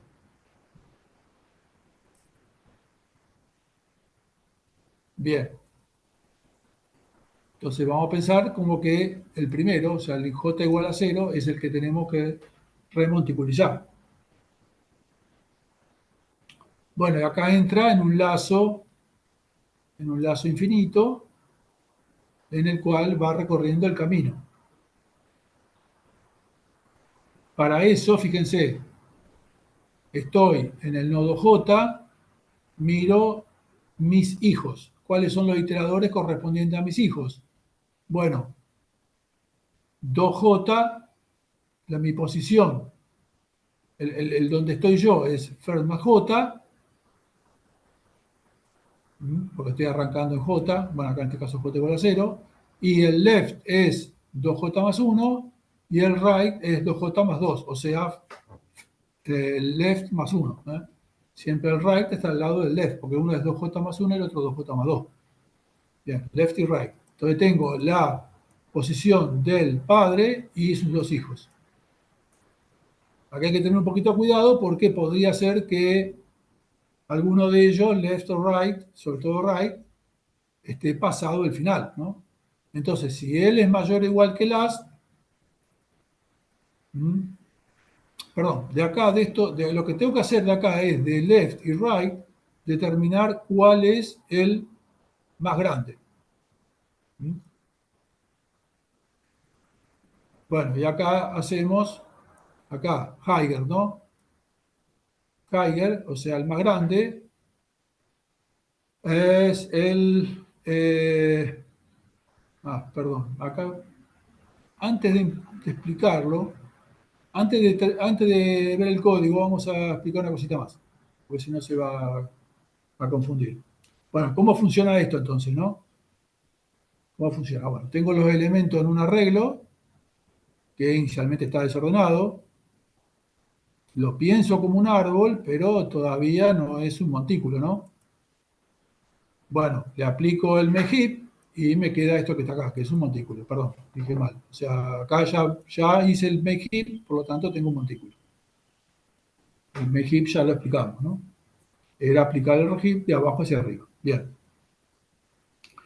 Ahora, bueno, voy extrayendo, ¿se acuerdan cómo era? Voy extrayendo un elemento, el mínimo, que es el de la raíz, por ejemplo acá el 4, lo extraigo, lo borro del heap y lo meto en un contenedor auxiliar o lo que sea. Y así, ¿no? Los voy sacando de la raíz y lo voy borrando. Pero claro, yo necesitaría entonces un contenedor auxiliar. Bueno, fíjense, no hace falta, ¿no? Porque lo que puedo hacer es, como el montículo vive en el comienzo del arreglo, si yo voy sacando elementos, los puedo ir poniendo al final. O sea, al final me queda una parte que no estoy usando. Entonces los voy sacando del comienzo, por ejemplo acá saco el mínimo que es el 4, el montículo se achica en una posición y el 4 lo mando al final. De nuevo acá saco el 5, lo mando al final y me queda el montículo reducido en una longitud. Cuando voy haciendo eso por cada una de esas iteraciones, el montículo se va reduciendo en 1 y la parte ordenada va creciendo en 1. Cuando termino de hacer todo eso, me queda el vector ordenado de mayor a menor ocupando todo el vector. O sea, es in place. Claro, pero me queda ordenado de mayor a menor, ¿no? ¿Cómo hago? En realidad lo que me pidieron es ordenarlo de menor a mayor. Bueno, lo puedo invertir, ¿eh? El costo del algoritmo de orden n log n, invertir un vector es orden n. Así que perfectamente lo puedo invertir. Pero en realidad hay una optimización que evita esa tener que invertir y que es, bueno, es usar en vez de un montículo minimal, que es el que tiene el mínimo en la raíz, utilizar un montículo maximal. O sea, invertir todas las condiciones, o sea que la condición de montículo es que el padre sea mayor o igual que los hijos. Entonces lo que tengo en la raíz es el máximo, no el mínimo. Por eso acá estábamos explicando esto, que fíjense, acá entonces cuando voy a mirar los hijos, ¿se acuerdan que tenía que intercambiar con el menor? Bueno, ahora tengo que intercambiar con el mayor. Mayor en inglés es higher. Entonces, acá miro, higher es, si L es menor que R, es R, y si no es L. Estoy usando el operación ternario, el hook, llamado cariñosamente hook operator, operador gancho, que dice si esto que está acá es verdadero, tomo esto, y si no, tomo esto, ¿no? Acuérdense, como no tengo, acá no puedo asumir que los elementos de la clase T tienen operator menor cargado, tengo que usar la función de comparación com. Entonces, en vez de poner si asterisco L es menor que asterisco R, pongo com de asterisco L asterisco R. Bien, entonces, dependiendo de cómo se compara el left con el right, tengo el higher. Bien. Y ahora entonces me fijo si el padre es menor que el hijo. Si es menor, lo tengo que intercambiar. Si no, no tengo que hacer nada, ¿no? Se invierte con respecto a lo que explicamos, porque ahí lo que explicamos antes, como el montículo era minimal, intercambiábamos si el padre era mayor que el hijo menor. Bueno, no, acá es si el menor que el hijo mayor. Se invierte todo. Entonces, si es menor, bueno, hay que intercambiar el padre con el hijo mayor, con el higher. Bueno, y acá es temp igual a higher, higher igual a father igual a temp. Se intercambia. Es un swap. Bien.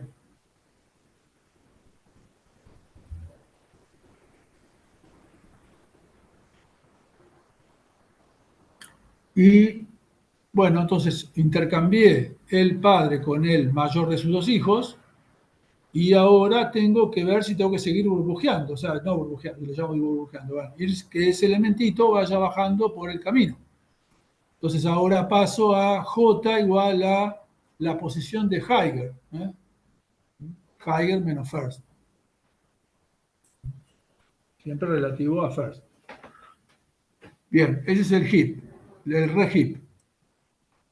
Bueno, el make heap, lo mismo, perdón, llamar, acuérdense, a reheap desde abajo hacia arriba.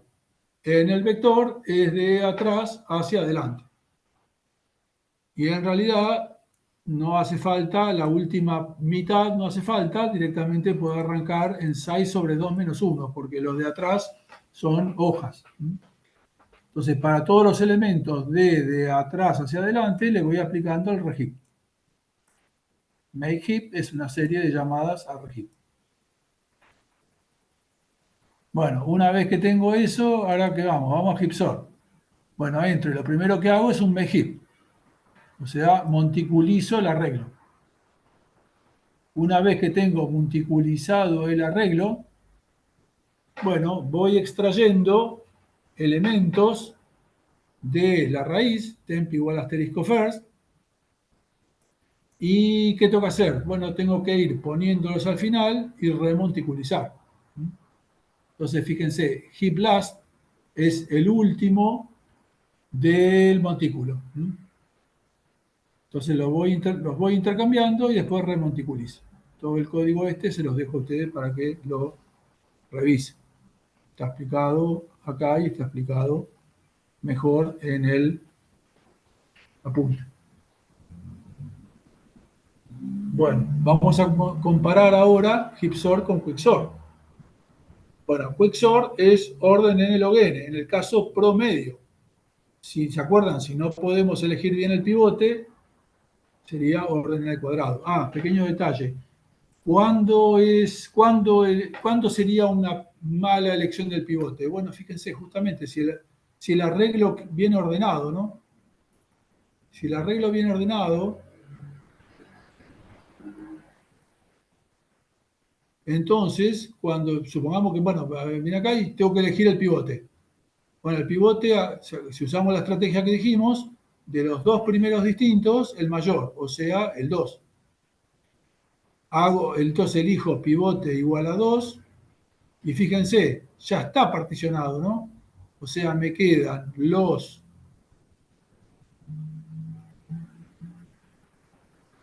menores estrictamente menores que el pivote ahí y los estrictamente mayores que el pivote acá. Ahora vengo a la parte roja y tengo que elegir el pivote. Elijo el mayor de los dos primeros distintos.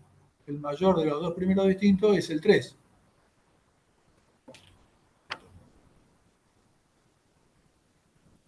Es el 3. Uy. Entonces acá uso B igual a 3. Fíjense, ya está particionado. O sea, de esos tengo los menores que el pivote, que es el 2, y los mayores, estrictamente menores que el pivote, que es el 2, y los estrictamente mayores que el pivote, que es 1. Esperen que lo hago aparte. O sea, acá me quedaría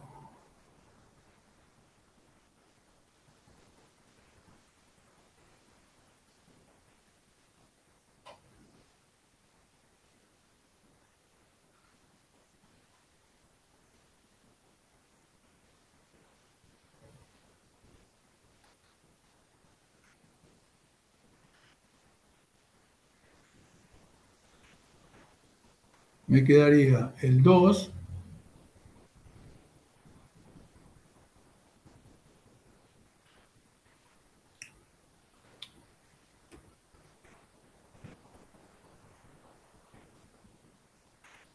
y esto acá.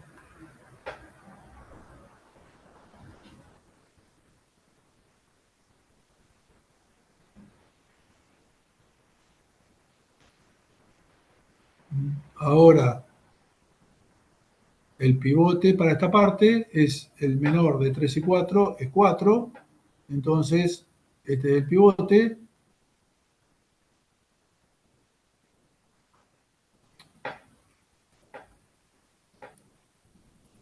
Este es el pivote. Bueno, ya está particionado. Me queda el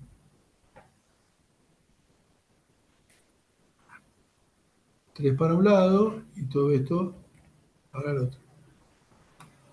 O sea que fíjense que siempre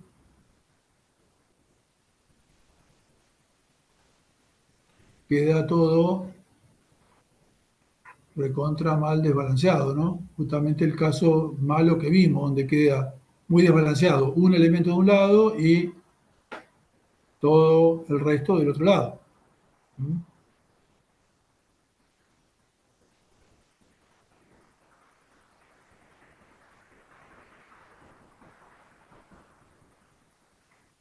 Y así siguiendo, ¿eh? Este es el peor caso. Fíjense que si el vector está ordenado al revés, o sea, 9, 8, 7, 6, 5, 4, pasaría lo mismo. Quedarían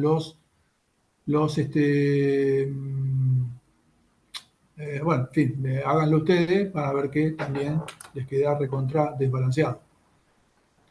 Una cosa que uno podría preguntarse si no conviene hacer un desordenamiento inicial. Sabemos que si el algoritmo, si el arreglo estuviera completamente desordenado, perdón, si estuviera aleatoriamente desordenado, entonces no habría estos problemas. ¿Se acuerdan? No sé si mencioné que hay un algoritmo en la STL que se llama el random shuffle. ¿Eh? Shuffle es mezclar las cartas, barajear, barajar las cartas en inglés. Entonces podríamos aplicarlo en random shuffle, con lo cual nos garantizamos que el vector esté completamente desordenado. De esa forma estaría garantizado que sería orden en el ON. Ahora, ¿cuánto me cuesta hacer el random shuffle? Bueno, el random shuffle me cuesta orden n. O sea que se podría, sería una implementación, se podría hacer. Bien. Entonces dijimos, quicksort es orden n log n, heapsort es orden n log n siempre. Siempre, está garantizado. Ahí no hay nada, no hay pelos, siempre es idénticamente orden n log n. Pero en el caso promedio, quicksort es más rápido que el heapsort. O sea, a menos de que el quicksort, los elementos vengan ordenados o vengan estadísticamente, no estén aleatoriamente distribuidos, ahí se puede complicar. Pero si no, en principio es más rápido. Es más rápido por una constante, ¿no? Ambos son orden en log n. Bueno, ¿qué algoritmo se usa en las STL? Bueno, el algoritmo que se usa en la STL es una mezcla de los dos. Se llama introsort. ¿Qué quiere decir el introsort? Bueno, el introsort trata de aplicar inicialmente el quicksort. Si detecta que el quicksort está andando mal porque, por ejemplo, el arreglo está desordenado, switchea a heapsort. ¿Cómo puede hacer eso? Bueno, fíjense, él puede estar, yo podría, cuando hago el quicksort y hago la función recursiva, yo podría ir propagando hacia abajo en qué nivel de el árbol en el cual se van abriendo los vectores estoy y el tamaño del arreglo original. Si la cosa fuera bien balanceada, yo cuando estoy en el nivel n debería tener un tamaño que es el tamaño inicial dividido 2 a la n. Bueno, Quicksort lo que hace es va monitoreando eso y si ve que la cosa va mal, switchea a heapsort. ¿Está? Se le llama introsort porque es lo que se llama un método introspectivo. ¿Qué es una introspección? Una persona introspectiva es una persona que es capaz de analizarse a sí misma, ¿no? O sea, qué sé yo, los animales o los niños muy pequeños no tienen introspección, no pueden pensar en sí mismos y en pensar cómo piensan, ¿no es cierto? Los adultos, a partir de una cierta edad, desarrollamos un cierto nivel de introspección. Podemos analizar y pensar lo que está pasando en nuestra cabeza. Y es más, podemos pensar lo que se llama la teoría de la mente, podemos tratar de pensar, de imaginar lo que piensan los otros. No digo que hacemos telepatía, sino que tenemos la capacidad de poder pensar que nuestras mentes son una máquina analítica que produce cosas y que podemos tratar de pensar qué es lo que estamos pensando y a su vez de los otros. Bueno, eso se llama introspección. Bueno, por eso a este método se le llama introsort. Otro lugar donde en ciencia de la computación se usa la introspección es en los mismos lenguajes de programación. Hay lenguajes de programación que son introspectivos.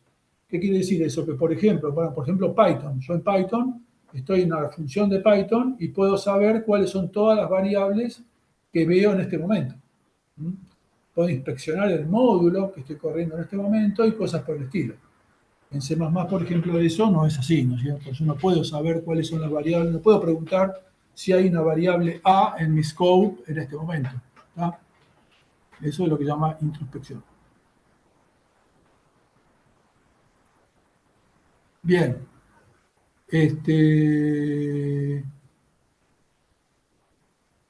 Bueno, pasamos ahora, ya discutimos los algoritmos de ordenamiento, pasamos al tema de la estabilidad de los algoritmos de ordenamiento. Bien, recordemos cómo era el tema de la estabilidad, ¿no? Lo discutimos al principio, al arrancar el capítulo, pero bueno, hagamos un repasito. Recordemos que las funciones de comparación, los predicados de comparación, las relaciones de orden que usamos no son fuertes. Quiere decir que podría pasar que mi comp de dado dos elementos, podría pasar que ni x es menor que y, ni y es menor que x, pero y no es igual a x. Por ejemplo, cuando comparo por valor absoluto. En valor absoluto, si tengo dos valores, por ejemplo, 3 y menos 3, en valor absoluto, ni 3 es menor que menos 3, ni menos 3 es menor que 3, pero no son iguales. Entonces, si, por ejemplo, me dicen ordenar los elementos 1 menos 2 menos 3, 2, por valor absoluto, bueno, me quedan primero en valor absoluto, menos 2 y 2 son iguales, entre comillas, en realidad equivalentes, ¿no? Entonces, al ordenarlos, me pueden quedar 1 menos 2, 2 menos 3, o 1, 2 menos 2 menos 3. ¿No? Los dos son ordenamientos válidos. En ambos casos, los elementos están ordenados de menor a mayor, de acuerdo a la relación de orden, en este caso, menor en valor absoluto.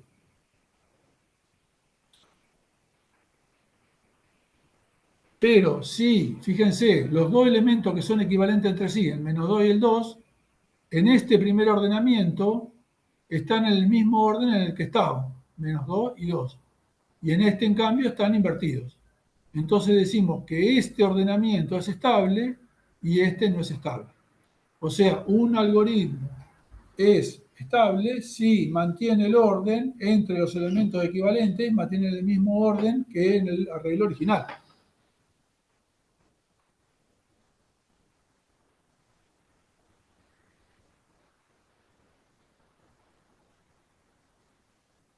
Hay veces que no me importa esto de la estabilidad, puede no servir para nada.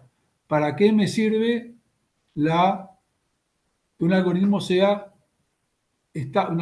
algoritmo de ordenamiento sea estable? Bueno, una cosa es que el resultado del ordenamiento es determinístico. O sea, dado un arreglo, si pido que el algoritmo de ordenamiento sea estable, el resultado es único, porque los elementos, ya está ordenado, si los elementos no son equivalentes, los elementos, eso están todos bien, están siempre bien, de menor a mayor. Y aquellos que son equivalentes quedan en el orden original, o sea que está bien determinado dónde tiene que ir cada elemento. De ahí viene el concepto de estabilidad. Algo estable es algo que solo puede estar en una posición. Si yo tengo una pelota y la dejo arriba de un plano, arriba de una mesa, está en equilibrio, pero puede estar en cualquier lugar de la mesa. No está bien determinado en qué lugar de la mesa tiene que ir. En cambio, si la pelota la pongo en un cuenco, en una cosa con forma cóncava, bueno, está en equilibrio y además estable, porque tiene que estar en el punto mínimo, en el fondo del cuenco. De ahí viene el concepto de estabilidad.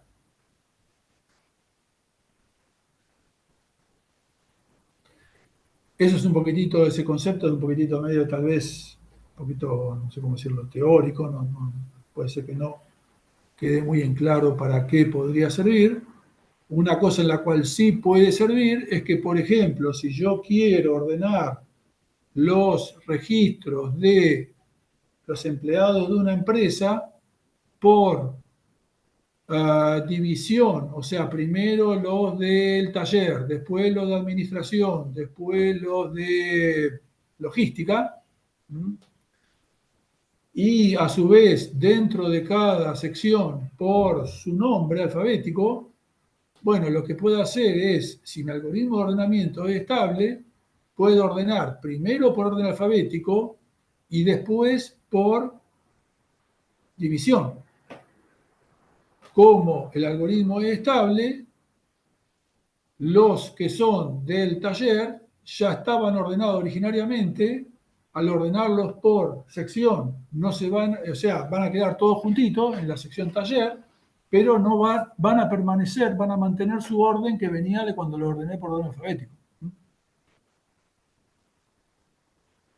Eso no sé si ustedes lo usan, pero es un truquito que uno usa para ordenar a veces filas o cosas así en una tabla Excel, en una tabla de una planilla de cálculo, ¿no? Se puede ordenar primero por una columna y después por otra columna y el ordenamiento es estable. Y así se puede ordenar, qué sé yo, lo que les dije, por ejemplo, tuvieran una tabla Excel en la cual tienen una columna, división donde trabaja el empleado dentro de la empresa y el nombre, podrían seleccionar todas las filas, primero ordenarlas por el nombre y después ordenarlas por la división. Las tablas, por supuesto, permiten ordenar por varios criterios al mismo tiempo, ¿no? Pero es una forma que se podría hacer. Porque el algoritmo de ordenamiento es estable.